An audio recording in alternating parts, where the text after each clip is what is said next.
Hey YouTube, I'm Bashierr, and this is my synopsis and review of episode 7 of The Mandalorian, titled The Reckoning. There will be spoilers, just to let you guys know.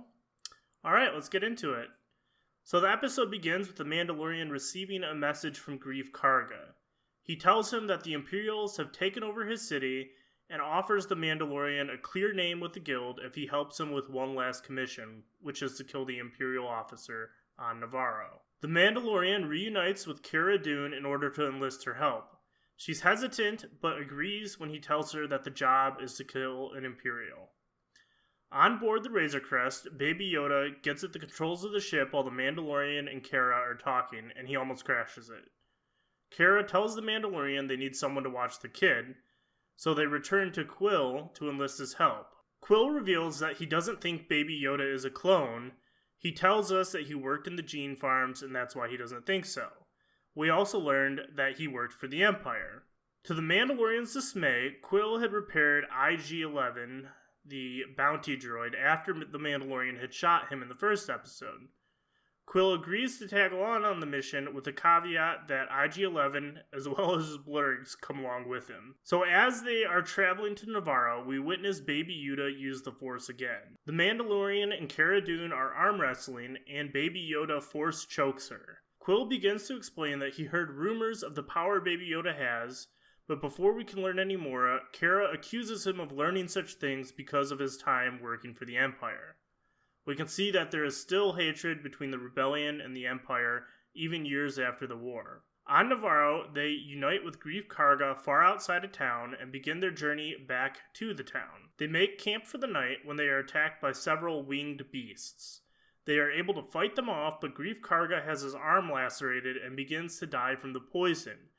Baby Yoda uses the Force again to heal his arm. The next morning, as they reach the town's perimeter, Greef Karga kills the 3 men that he brought with him and tells the Mandalorian that the original plan was to kill him and take Baby Yoda. He has had a change of heart because of what Baby Yoda did for him the night before. They make a new plan to kill the Imperial officer by pretending that the Mandalorian and Baby Yoda had been taken prison by Cara, while Quill actually takes Baby Yoda back to the Razor Crest. In the cantina, the Imperial officer asks to confirm that Baby Yoda is in his floating bassinet thing, but is interrupted by an important hologram message from Moff Gideon. Moff Gideon makes it clear to the Imperial officer that the child is not in the bassinet, and the Mandalorian, Greef Karga, and Cara kill everyone in the cantina. They look outside and see that they are surrounded by Imperial stormtroopers and death troopers. The Mandalorian calls Quill with his communicator, and 2 scout troopers intercept the transmission and race off on their speeder bikes to catch him. Quill is gunned down by the scout troopers, and we see Moff Gideon arrive in his TIE fighter. He tells the Mando from outside the cantina that Baby Yoda means more to him than we will ever know. That's how it ends. This is my favorite episode so far. I think that Deborah Chow, the director, is one of the last strands of hope for the Star Wars franchise. There was a little bit of fluff added to the episode that I don't think we needed. For example, the UFC-style scene of Cara fighting in the cantina when the Mandalorian comes to enlist her aid. I think that was a little unnecessary. We already know she's a badass, so it just seemed like time filler. It would have been better if they had used that time to explain more about how Quill has heard rumors of Baby Yoda's power, something like that. Which was the biggest reveal in the episode. We find out that Quill does not think that Baby Yoda is a clone. He cites his experience working in the gene farms.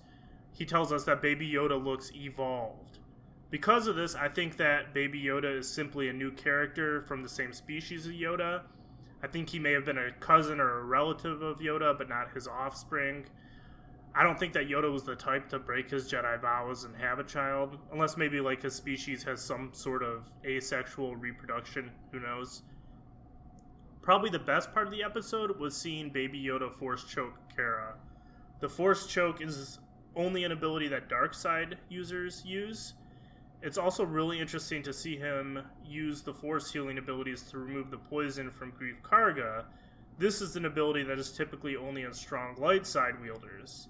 In the Darth Bane trilogy, Bane is thinking to himself at one point how he is unable to heal himself effectively because he is so powerful in the dark side, and that healing is a light side ability. I am sad that Quill was gunned down in this episode, but I was happy with the decision that the writers made in doing so. I think that there is way too much plot armor in Star Wars, and this just made the episode feel more real.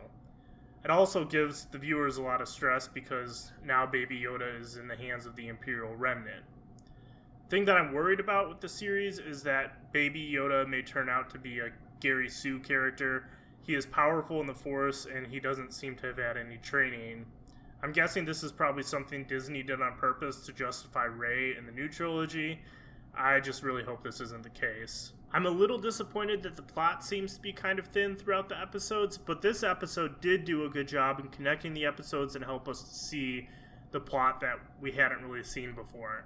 I hope that this is further strengthened in the next episode. Sadly, we're going to have to wait until after Christmas to find out. It comes out December 27th. Thank you so much for watching, guys. I really appreciate it. If you enjoyed this video and want to see more, please like and subscribe. It helps me out a lot. Until next time, may the Force be with you.